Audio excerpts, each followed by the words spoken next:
Hey everyone, welcome back to Learnolet. तो काफ़ी students confuse है उनके कैप राउंड वन को लेकर। तो बहुत सारे डाउट्स कमेंट सेक्शन में आ चुके हैं। सो इसी डाउट्स को क्लियर करने के लिए कि मैं सेपरेट वीडियो बना रहा हूँ डेडिकेटेड। सो आपके जितने भी डाउट्स है इस वीडियो में आपके क्लियर हो जाएंगे, answers to your all doubts. Okay, सबसे कॉमन डाउट आ रहा है फर्स्ट जो है वो है choice not available. CAP round one का जो अलॉटमेंट लिस्ट है वो पहले ही डिक्लेयर हो चुका है। डिक्लेयर होने के बाद मैक्सिमम स्टूडेंट्स को वो आप बोल सकते हो चॉइस नॉट अवेलेबल आ रहा है। कमेंट के सेक्शन में मैंने देखा। चॉइस नॉट अवेलेबल का मीनिंग क्या है वो भी हम डिस्कस करेंगे। यहाँ पर मैंने कुछ डाउट्स यहाँ पर कॉमन जो है वो यहाँ पर मेंशन किए हैं। उन सारे डाउट्स के बारे में हम आगे वीडियो में बात करने वाले हैं। सेकेंड जो डाउट आ रहा है कि don't want cap round one seat. काफ़ी स्टूडेंट्स ऐसे हैं कि उनको कैप राउंड वन में जो कॉलेज अलॉट हुआ है वो उनको नहीं चाहिए। उनका डाउट ये है कि वो बेटरमेंट के लिए किस तरह से जा सकते हैं। अगर उन्होंने वो अगर बेटरमेंट के लिए गए तो सेकेंड राउंड में जाने के बाद अगर उनको कॉलेज अलॉट नहीं हुआ सेकेंड राउंड में, तो फर्स्ट राउंड की सीट वैसे ही रहेगी क्या? मतलब वापस से वो फर्स्ट राउंड की सीट एक्वायर कर सकते हैं क्या? वैसा डाउट आ रहा है। बहुत सारे डाउट्स है। उसके बाद और कॉमन डाउट आ रहा है कि कैप राउंड टू कब से स्टार्ट होगा, ये एक कॉमन डाउट आ रहा है। ओके, एंड उसके बाद और एक कॉमन डाउट आ रहा है कि बेटरमेंट के लिए किस तरह से अप्लाई करना है, क्या एलिजिबिलिटी क्राइटेरिया है। सो सारे जो डाउट्स है आपके ये इस वीडियो से क्लियर होने वाले हैं। तो वीडियो काफ़ी इंपॉर्टेंट होने वाला है आप सभी स्टूडेंट्स के लिए। तो जल्दी से वीडियो को लाइक करके चैनल को सब्सक्राइब करो ताकि ऐसा ही क्वालिटी कंटेंट आपको हमेशा मिलता रहे। ठीक है, तो एक एक करके हम सारे आपके जो डाउट्स है वो क्लियर करेंगे। फर्स्ट जो आपका सबसे कॉमन डाउट आ रहा है कि चॉइस नॉट अवेलेबल ऑप्शन मेरे को यहाँ पर मिला है, तो इसका मीनिंग क्या है? ओके, सो यार इसका मीनिंग आप खुद को सिंपली समझ लेना चाहिए था, क्योंकि इतना सिंपल मीनिंग है इसका कि चॉइस नॉट अवेलेबल मतलब आपको फर्स्ट राउंड के अंदर कैप राउंड वन जो है, ठीक है, उसके अंदर कोई भी कॉलेज जो है वो अलॉट नहीं हुआ है। ठीक है, किसी भी कॉलेज में आपको एडमिशन नहीं मिला है आपके प्रेफरेंस के अकॉर्डिंग।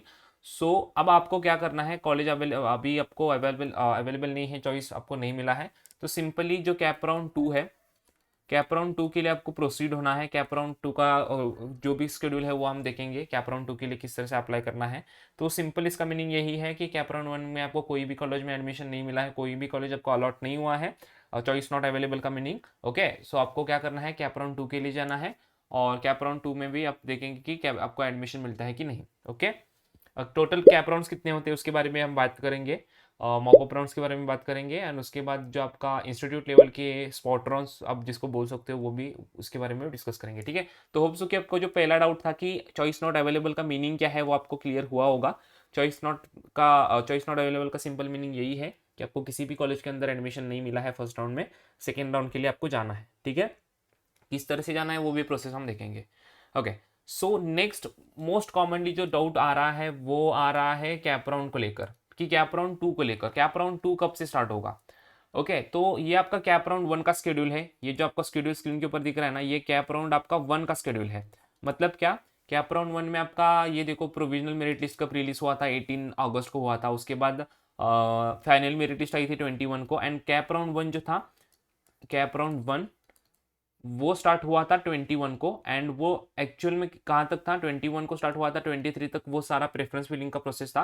21 को लेने के प्रेफरेंस का जिस कॉलेज में एडमिशन मिला है उसका सिलेक्शन का जो लिस्ट है वो आया था 24 अगस्त को। ओके, एंड फिजिकली जाके आपको उस कॉलेज में एडमिशन लेना है 25 से लेके 29 तक। तो बेसिकली देखा जाए तो कैप राउंड वन का जो ड्यूरेशन है कैप राउंड वन का, वो मतलब कब तक है? 21 अगस्त से लेके 29 अगस्त तक है। तो इतने में तो आपका कैप राउंड वन ही पूरा प्रोसेस होने वाला है। तो ये सारा प्रोसेस कैप राउंड वन तक होगा। 21 तारीख तक तो आपका पूरा कैप राउंड वन का प्रोसेस होगा। अब कैप राउंड वन होने के बाद आगे क्या प्रोसेस होगा? तो उसके बाद जितने भी सीट्स अवेलेबल है, ठीक है, अभी कैप राउंड वन हो चुका, कुछ स्टूडेंट्स क्या करेंगे? बेटरमेंट के लिए जाएंगे। कुछ स्टूडेंट्स क्या करेंगे? जिनको अच्छा कॉलेज में एडमिशन मिला, जो स्टूडेंट सेटिस्फाइड है, वो कैप राउंड वन में जो कॉलेज अलॉट हुआ है उसमें एडमिशन लेंगे। कुछ स्टूडेंट्स बेटरमेंट के लिए जाएंगे, मतलब जिनको किसी और बेटर कॉलेज में एडमिशन चाहिए। ठीक है, और कुछ ऐसे भी स्टूडेंट्स हैं जो हमने देखे स्टार्टिंग में, जिनको किसी भी कॉलेज के अंदर एडमिशन नहीं मिला है कैप राउंड वन में। तो उसके बाद क्या होगा? कैप राउंड वन में एडमिशन लेने के बाद थोड़े बहुत सीट्स बचते हैं जिनको एडमिशन नहीं मिला उनके लिए, और जो बेटरमेंट के लिए जाना चाहते हैं उनके लिए। तो कैप राउंड वन के बाद जो नेक्स्ट प्रोसेस आपका रहेगा वो होगा सीट मैट्रिक्स का। ठीक है। सीट मैट्रिक्स मतलब क्या, जो कैप राउंड 2 के लिए सीट मैट्रिक्स है वो आपके लिए अवेलेबल हो जाएगा। मतलब क्या, कैप राउंड 2 के लिए कितने सीट्स कौन से कॉलेज में अवेलेबल है, ठीक है। सो ये आपका नेक्स्ट प्रोसेस रहेगा इसके कैप राउंड 1 के बाद। सो वो कब होगा, अभी देखो ये तो 29 तारीख तक है, राइट। सो 29 के बाद आई थिंक 30, ओके यहाँ पर मैं लिखता हूँ 30 अगस्त तक जो है प्रोसेस रहेगा, या फिर उसके बाद फर्स्ट वीक में आ सकता है आपका फर्स्ट सितंबर के, क्योंकि इस प्रोसेस ऑलरेडी स्लो चल रहा है। ओके, सितंबर के फर्स्ट वीक में आ सकता है, ठीक है। सितंबर के फर्स्ट वीक में आपका सीट मैट्रिक्स आएगा, एंड सीट मैट्रिक्स आने के बाद again same process cap round 2 के लिए स्टार्ट होगा। आपका जो प्रेफरेंस है वही रहेगा आपका, वो आपको कहाँ पर चेक करना है मैं आपको यहाँ पर दिखा दूंगा। सो सेम प्रोसेस अगेन रहेगा, कैप राउंड 2 स्टार्ट होगा, एंड उसके बाद आपको वापस से जो है सिलेक्शन का लिस्ट आ जाएगा, आपको कॉलेज में जो एडमिशन मिला है कि नहीं, ठीक है। अब उसके बाद हम देखते हैं कैप राउंड 2 का, आपको समझ में आया होगा कि क्या रहेगा। 29 तक कैप राउंड 1 का ही प्रोसेस है। सो ऑफकोर्स 30 अगस्त या फिर उसके बाद जो है सीट मैट्रिक्स अवेलेबल हो जाएगा कैप राउंड 2 के लिए, कितने कॉलेजेस में, कौन से कॉलेज में कितने सीट्स अवेलेबल है। कैप राउंड 2 होने के बाद बेसिकली सीट्स मैट्रिक्स आने के बाद कैप राउंड 2 का आपका प्रोसेस स्टार्ट होगा। टेंटेटिवली आप देखो सितंबर के फर्स्ट वीक में आपका कैप राउंड 2 स्टार्ट हो सकता है। ओके, नेक्स्ट है कि ऐसे भी स्टूडेंट्स हैं जिनको क्या है, कैप राउंड 1 में जो कॉलेज में एडमिशन मिला है उस कॉलेज में एडमिशन नहीं चाहिए, क्योंकि वो जाना चाहते हैं बेटरमेंट के लिए, मतलब क्या इससे अच्छा कॉलेज में एडमिशन उनको चाहिए। तो उनके लिए क्या प्रोसेस रहेगा वो हम देखने वाले हैं अभी। ओके, एंड बेटरमेंट के लिए अगर आपको जाना है तो उसका एलिजिबिलिटी क्राइटेरिया क्या है वो सब हम देखते हैं, ठीक है। तो ये जो बाकी और भी बहुत सारे डाउट्स हैं, वो डाउट्स आपको कहाँ से क्लियर करने हैं वो हम देखेंगे, और वो डाउट्स हम यहाँ से क्लियर भी करेंगे, ठीक है। तो उसके लिए आपको सिंपल क्या करना है, आपका बीएससी नर्सिंग का जो इंफॉर्मेशन ब्राउचर है, ठीक है, इंफॉर्मेशन जो ब्राउचर है उसमें पेज नंबर 21 में सारी इन्फॉर्मेशन, 21 से जो इन्फॉर्मेशन दी है उसको रीड करना है, पेज नंबर 21। अभी उसको हम ओपन करके वो सब जो भी इन्फॉर्मेशन है उसको देखना स्टार्ट करते हैं, ठीक है। तो गाइज ये जो है आपका बीएससी नर्सिंग का इन्फॉर्मेशन ब्राउचर है, उसको डाउनलोड करने की लिंक मैं आपको डिस्क्रिप्शन बॉक्स में दे दूंगा।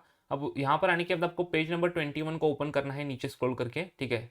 सो पेज नंबर 21 पर सारी जो इन्फॉर्मेशन है प्रेफरेंस फिलिंग की, कैप राउंड्स की, एलिजिबिलिटी क्राइटेरिया की, ओके, बेटरमेंट की सारी प्रोसेस यहाँ पर दी है आपको।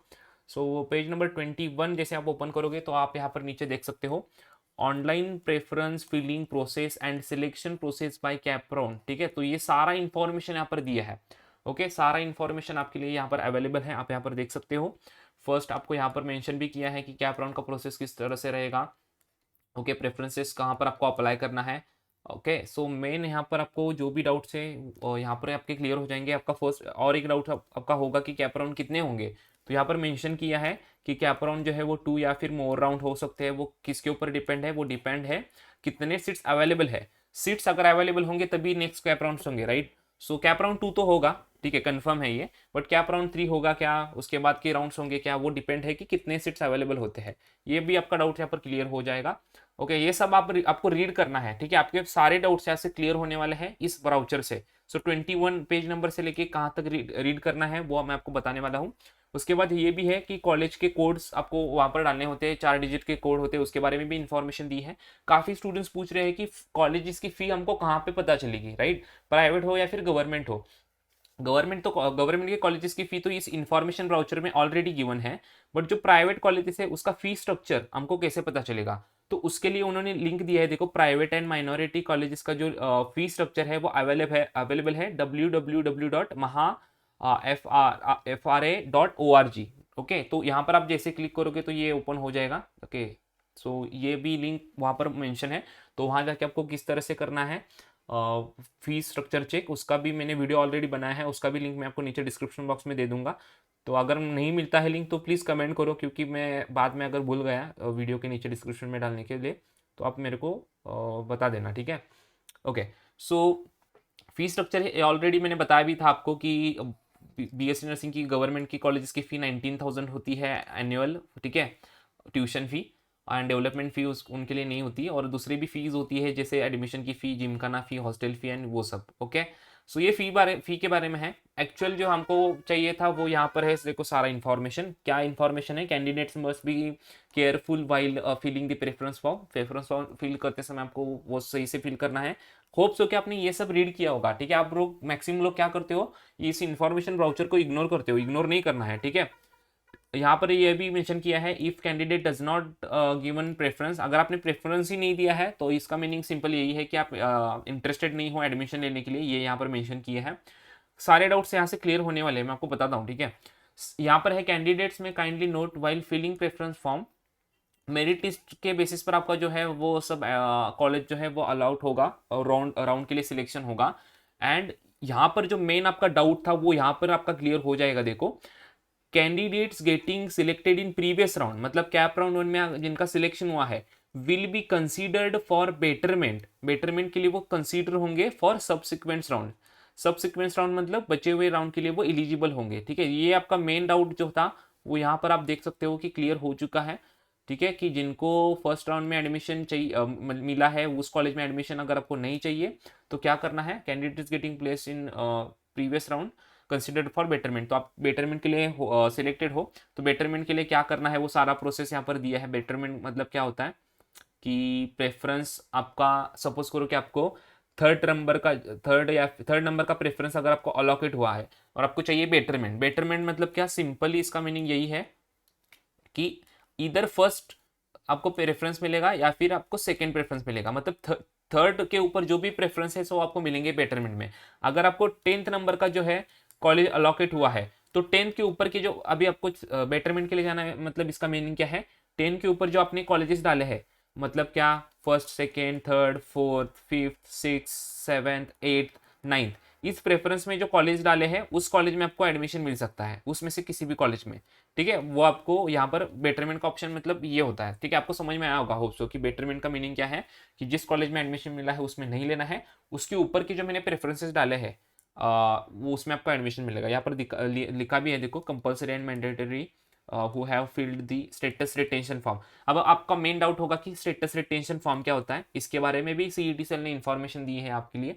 सो बेसिकली आप नीचे जैसे स्क्रॉल करोगे तो यहाँ पर सारा इन्फॉर्मेशन है। देखो, स्टेटस रिटेंशन फॉर्म मतलब क्या, in case a candidate who seat has been allocated in first round and who has joined the college accordingly, मतलब जो जिस कॉलेज जिस कैंडिडेट को सीट जो है वो अलॉकेट हो चुकी है और वो सेटिस्फाइड है उस सीट से, तो वो उसको जो है वो स्टेटस रिटेंशन फॉर्म जो है उसको फिलअप करना होगा। ये सारा इन्फॉर्मेशन दिया है, उसको प्लीज़ रीड कर लो सही से, आपके सारे जो डाउट थे वो यहाँ से क्लियर हो जाएंगे, ठीक है। यहाँ पर ये भी दिया है, उसको भी देख लो कि रिटेंशन फॉर्म फिल करना टाइम के अंदर वो इंपॉर्टेंट है, बाद में फिल नहीं करोगे तो एडमिशन कैंसिल होगा, वो सब तो आपके लिए कोई एक्सटेंड नहीं करेंगे डेट, ये सब यहाँ पर मेंशन किया है। Okay, based on preference filling seat will be allocated merit list, ये सब यहाँ पर इन्फॉर्मेशन दी है, उसको प्लीज रीड कर लो। And if candidate get selected for particular college, then college is required to join that college, candidate is required to join that college, okay, as per procedure। And in case is he and she will not join college, join नहीं करोगे तो आप eligible नहीं होंगे subsequent admission process के लिए। ये सारा इन्फॉर्मेशन गाइज रीड करो। ओके, होप सो कि आपको अभी पता चल गया हो कि कहाँ जाके जो इन्फॉर्मेशन है वो सारा रीड करना है। एंड आपके जो भी डाउट्स है वो यहाँ पर सारे मेंशन किए हैं, देखो सारे डाउट्स के आंसर आपको यहाँ पर मिल जाएंगे, ठीक है। सारे डाउट्स के आंसर्स यहाँ पर आपको मिल जाएंगे। और यहाँ पर एक मेंशन किया है, all candidates who have filled the preference filling form who allocated seats not allowed in first round will be help eligible. So ये सारी इन्फॉर्मेशन आप देख लो, तो सारा इन्फॉर्मेशन है। अभी मैं इतना सारा इन्फॉर्मेशन आपके लिए एक्सप्लेन करूंगा तो टाइम जाएगा। एंड यहाँ पर ये भी इन्फॉर्मेशन दिया है, मॉप अप राउंड्स के बारे में इन्फॉर्मेशन दिया है। Okay, after conducting two CAP rounds होने के बाद सीट अलॉटमेंट नहीं होगा तो बाकी के जितने भी सीट्स बचे उसके लिए मॉप अप राउंड्स रहेंगे। ये सारा इन्फॉर्मेशन है, मॉप अप राउंड 1 कब होगा, मॉप अप राउंड क्या रहेगा, कौन से कैंडिडेट्स एलिजिबल होंगे मॉप अप राउंड के लिए, कौन से कैंडिडेट्स एलिजिबल नहीं होंगे मॉप अप राउंड के लिए, सारा इन्फॉर्मेशन दिया है। मॉप अप राउंड होने के बाद जो वैकेंट सीट्स है उसके लिए स्पॉट राउंड्स होते हैं स्टेट लेवल की, जिसको सीट इंस्टीट्यूट लेवल के भी राउंड बोलते हैं, उसके लिए कौन सा एलिजिबिलिटी क्राइटेरिया है वो सब यहाँ पर मेंशन है, ठीक है। सो होप सो कि गाइस आपको समझ में होगा, आपके सारे डाउट जो है वो क्लियर हुए होंगे। अभी भी कोई भी डाउट्स अगर रहते हैं तो आप कमेंट सेक्शन में पूछ लो। एंड गाइस मैंने बता दिया, पेज नंबर 21 से लेके 25 26 तक जो भी डाउट्स है वो चेक कर लो आप जाके बीएससी नर्सिंग के इन्फॉर्मेशन ब्राउचर में। उसका लिंक मैं नीचे डिस्क्रिप्शन बॉक्स में दे दूंगा। फिर भी कोई डाउट बचता है तो कमेंट सेक्शन में पूछ सकते हो। ऐसे ही कंटेंट के लिए गाइस वीडियो को लाइक करके चैनल को सब्सक्राइब करो, ताकि ऐसा क्वालिटी कंटेंट आपको हमेशा मिलता रहे। ठीक है, सो मिलते हैं नेक्स्ट वीडियो में, तब तक के लिए बाय बाय।